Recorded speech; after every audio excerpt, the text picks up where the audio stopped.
pas si c'est entendu.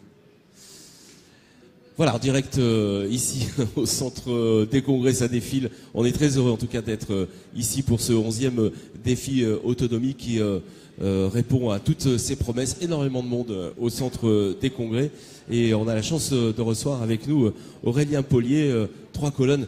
Alors vous, c'est exceptionnel ce que vous faites, on se connaît, on était ensemble sur un autre salon, Aurélien.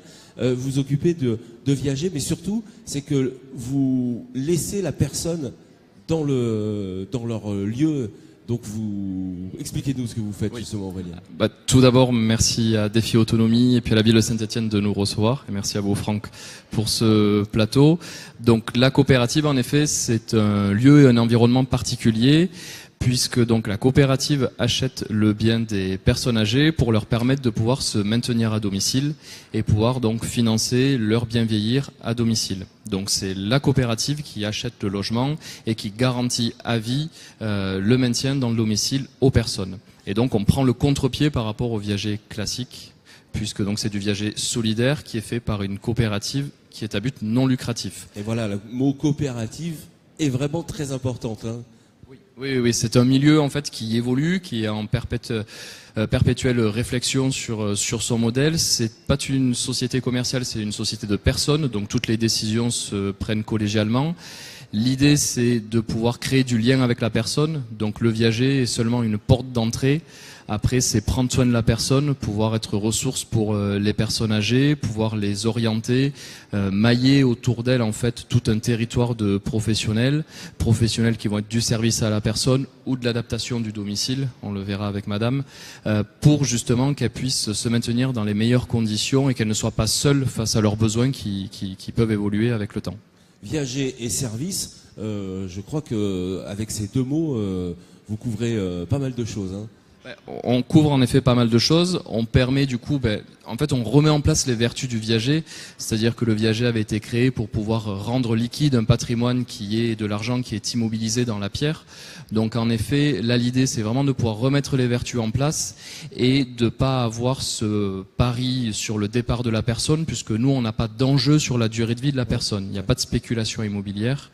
Et puis surtout, c'est que vous le remettez en jeu, hein. C'est-à-dire que on le garde dans la coopérative. Exactement, tout à fait. Donc il y a le bouquet et la rente qui sont versés, puisque la coopérative n'a rien changé par rapport au contrat viager, hein. C'est vraiment la démarche et l'environnement, la philosophie autour du viager qui est modifiée. Donc après, on s'occupe des personnes pendant le temps de vie, et après le logement, en effet, n'est pas remis sur le marché, puisque c'est pas l'objectif de la coopérative. Il est conservé et il est mis à disposition, donc soit de personnes âgées, il y a un diagnostic qui est fait. Donc soit mis à disposition de personnes âgées, puisqu'on récupère souvent des logements qui sont adaptés. Donc on le met à disposition de personnes âgées et on fait une location solidaire, donc avec un loyer qui est inférieur au marché, au prix de marché. Ou alors on le met à disposition de collectivités ou d'associations. Pour des personnes en difficulté, bien sûr. Pour des personnes en difficulté. L'idée, en fait, c'est que les coopératives fonctionnent avec des réserves impartageables. Donc, c'est vraiment une économie responsable. Tout ce qui est créé reste dans la coopérative. Donc, toute la plus-value apportée par les personnes ne peut pas servir les intérêts des fondateurs, des salariés, des financeurs solidaires, etc. Donc, tout ce qui est créé reste dans la coopérative et doit être affecté à l'objet social de la coopérative. Donc, ces locations-là génèrent un loyer qui reste dans la coopérative et qui permet du coup d'aider une nouvelle personne. Alors justement, qui dit loyer dit apport financier.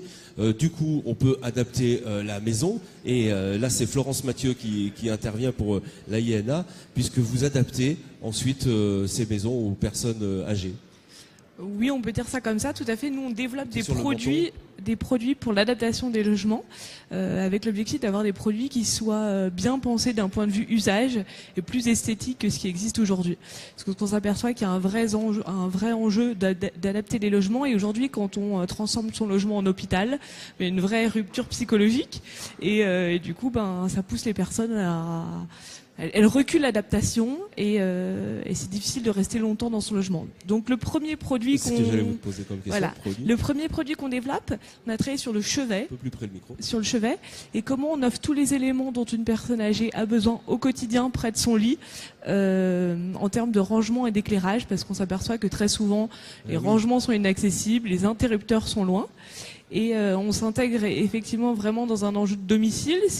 Donc le premier produit, c'est le compagnon de nuit de la personne âgée, plug and play. Donc on n'a pas besoin d'installation et on offre un chemin lumineux pour réduire les risques de chute, une lumière de qualité pour continuer de lire, des prises à portée de main pour continuer de charger son téléphone et contacter ses petits enfants. Et ce qu'on cherche à faire, c'est apporter du confort et du bien-être. Ah, c'est génial. Vous avez ici un chevet sur le salon là, alors pas aujourd'hui, je l'avais hier, mais voilà, j'ai un beau visuel en bas, donc vous êtes le bienvenu pour venir voir ce qu'on fait. Ben voilà, moi je vous conseille de venir faire un petit tour au centre des congrès, de rencontrer Florence. Vous allez sur le stand de Ayena et puis vous les recevrez bien sûr avec plaisir. Évidemment, merci beaucoup. Merci d'être passé sur le plateau. Voilà, on se donne rendez-vous dans quelques instants pour d'autres interviews. Merci beaucoup. Merci.